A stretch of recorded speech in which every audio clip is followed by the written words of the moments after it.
Hello, all, and welcome to another edition of Football with Flags. Matty Ice here with you. Today, we've got another Road to the Knockouts feature. This time, it's going to be Group E. And for me, I feel like this is one of the most intriguing groups in this competition. When you look at having Germany and Spain both in it, two of our three previous World Cup winners, along with the Japanese side that is very solid, very technically gifted as well, along with the team in Costa Rica who despite what you may think in terms of whether or not they should have won that playoff, were able to make it in as the fourth CONCACAF team. And again, let's not forget the magical run that they had in 2014, getting out of that group of death with Italy, Uruguay, and England. So let's go ahead and jump right into it. And we'll start with Spain. This schedule for them, I think, is pretty decent run. I'm excited for them that they've got Costa Rica right off the bat, and then Germany there in that second place spot rather than Spain and Germany going up against one another in the last game of the group. While that would be certainly intriguing, I like the fact that they're going up against each other in the second spot. For me, I feel like 7 points is a good number for them. I really do feel like that I could see them beating both Costa Rica and Japan, and then from there, seeing them play playing Germany into some type of a draw, maybe a draw sort of similar to what we saw them play against with Portugal in 2018, where that game went to 3-3. We'll have to wait and see. But for me, I feel like one of the big questions around this team is, are they a Final Four team? Can they make another semifinal run? We've seen ever since they won the tournament in 2010, major disappointment in 2014, not even getting out of the group. And then in 2018, despite a very magical run by that Russian side, still very disappointing to see Spain get knocked out in penalties to the Russians. But, for me, I feel like that this Spanish team is kind of in a transition as well when you look at, the fact that they've still got some veteran leadership there, but also a lot of youngsters coming up as well and starting to gain a lot of caps.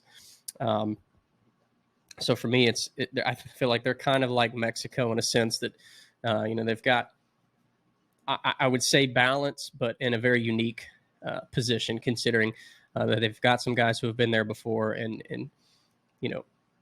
seen this stage, but some other ones that are, still just getting the first taste and, first idea of what all this is. For me, I feel like, though, that one thing might be critical in terms of their success is their possession with purpose. We've seen the Spanish teams of old with tiki-taka and being able to just totally dominate teams in possession, keeping the ball and forcing them to have to chase the game. For me, I feel like Spain still is a very, solid team in that regard. I certainly don't think that they're, possession-based team just as much as they used to be. However, they still very much like to dominate the game in that sense. So I would really like to see this team not only possess and keep the ball away from their opponents as much as possible, which I think that they will, but being able to convert that into goals. And we've seen the Spanish side in recent memories with the Euros a little bit, some other competitions beforehand when you're talking about Morata or even some other attackers, have their struggles and droughts in terms of being able to score goals for their national side. So, it's all well and good when Spain's able to keep possession, but it's, being able to convert that into really quality, good, solid chances and converting them into goals. So we'll have to see if that Spanish side is able to do it. Do I think they're a Final Four team getting the semis? At this point, I don't think so. I think it's going to be a very difficult run for them, potentially both in the round of 16 and a quarterfinal matchup with some of the potential pairings they could have. Not saying that it can't happen, but, again, we did see this team make a semifinal run into the Euros before getting knocked out by Italy. So, again, they were a penalty shootout away from making the final in that competition. So it's very possible. But for me at the moment, I'm not totally sold on the idea of them making it all the way there, but certainly feel like this team still has the potential to do so. Now, moving on to the Germans, such an interesting case with this side. And some of the ups and downs that they've seen in recent memory. Their schedule, of course, they've got Japan, of course, then Spain, and then Costa Rica to finish things off. Again, I went ahead with 7 points as well. I do feel like Germany are the favorites to win this group. So, it could have very well gone with 9, but certainly the magic number to be able to make sure they get through is 7, in my opinion, or at least even 6, but definitely 7. I think that's a good number for them. Thing is, though, is, they've had some really solid recent results. They did very well here in their most recent Nations League. Their most recent Nations League games, excuse me. But this side still, I think, has a lot to prove, especially considering some of the changes that have gone on with this team as well. They've got a new coach. They've finally gotten away from Joachim Low, who again brought them tremendous success. For the tenure that he was in charge.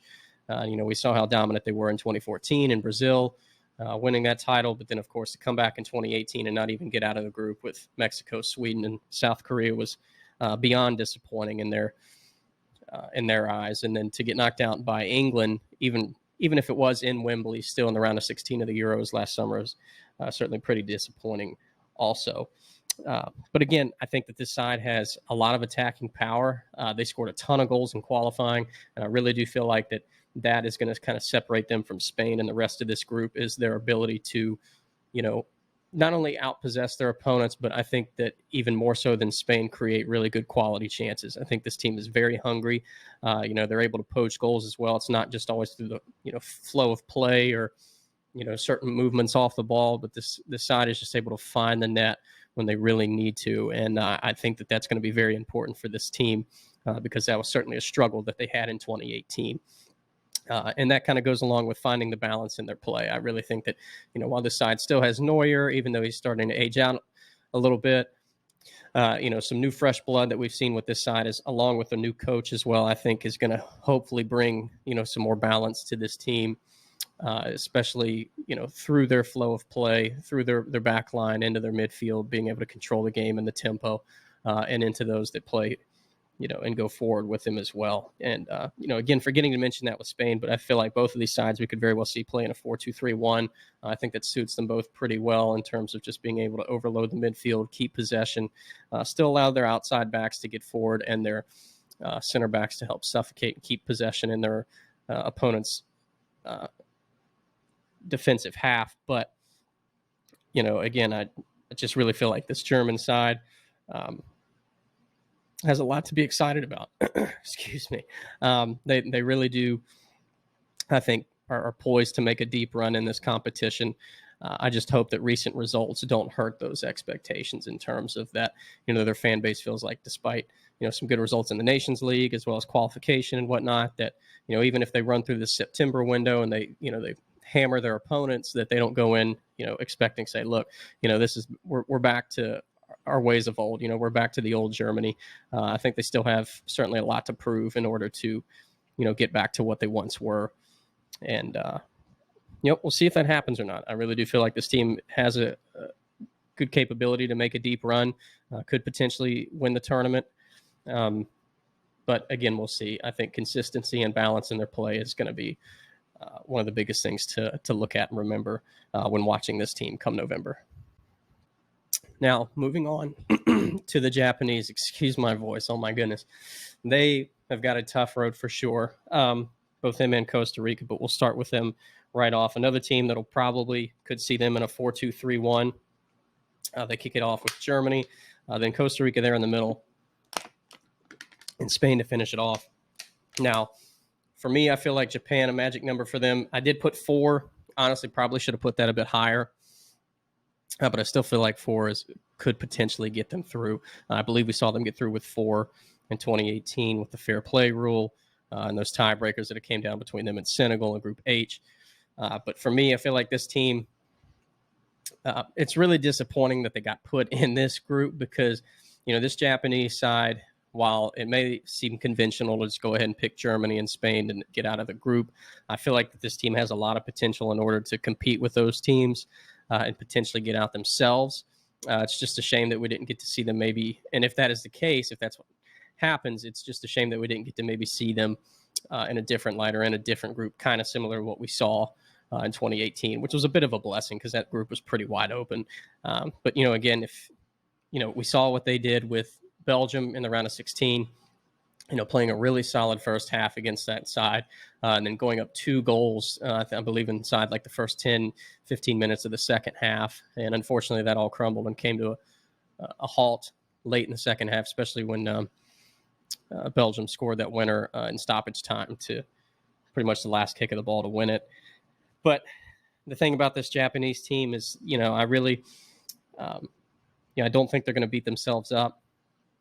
I think that, it's important that if they have a lead, that they maintain it as best as possible. And I think that Japan, they got a lot of confidence in that game against Belgium as soon as they scored those 2 goals and felt like they could maybe push some numbers forward more and really trying to exploit their opponent still, rather than maybe looking to sit back a bit more and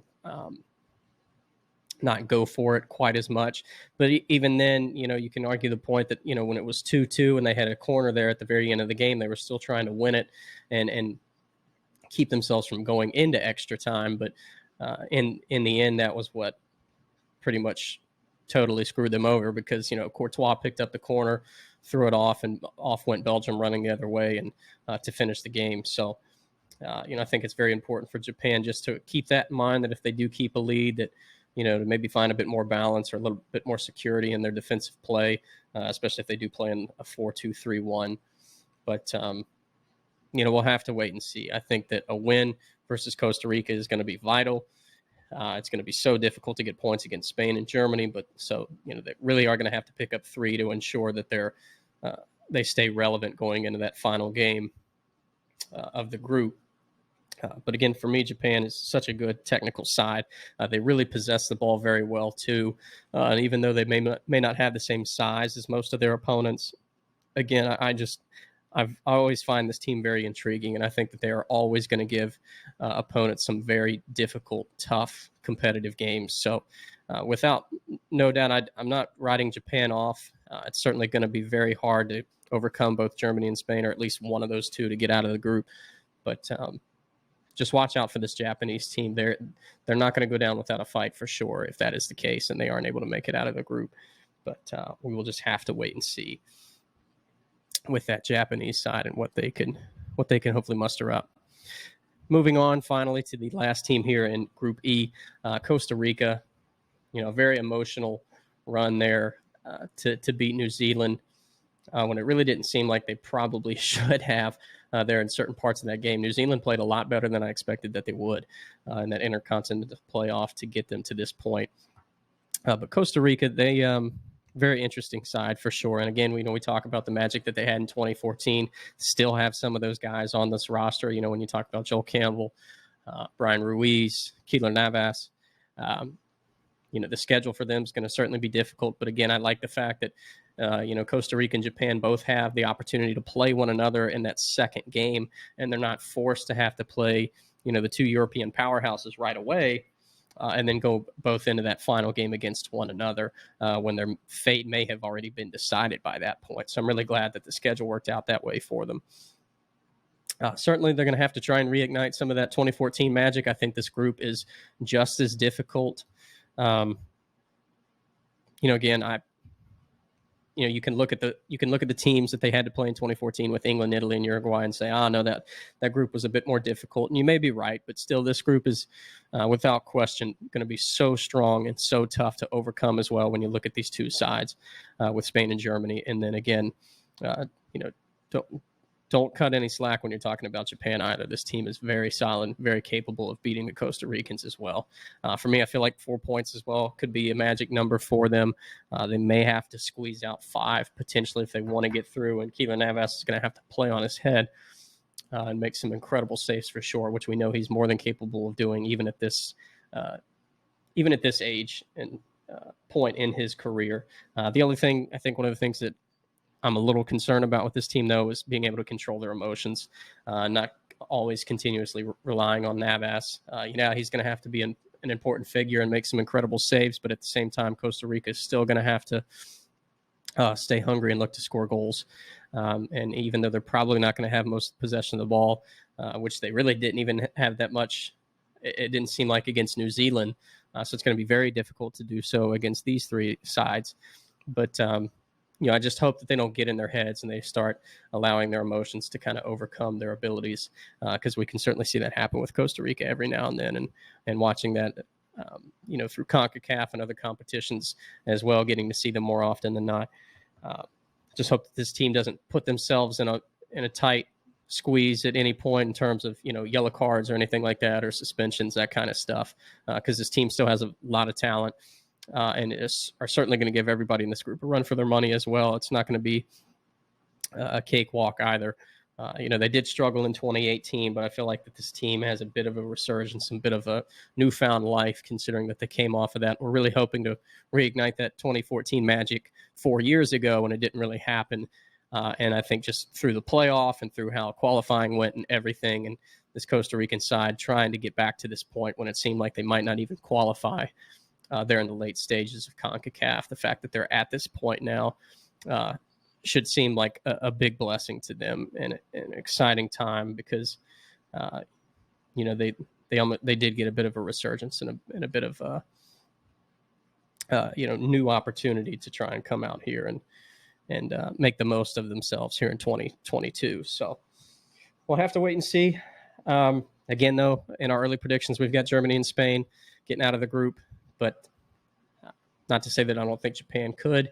Or that Costa Rica could cause some fits in this as well. But like I said, it's going to be very difficult for both of those sides, considering that the other two opponents are going up against. But we will have to wait and see. So with that being said, I think we're going to go ahead and sign off. Thank you guys so much for joining us as always. Make sure you hit that like and subscribe button. Until next time, peace out.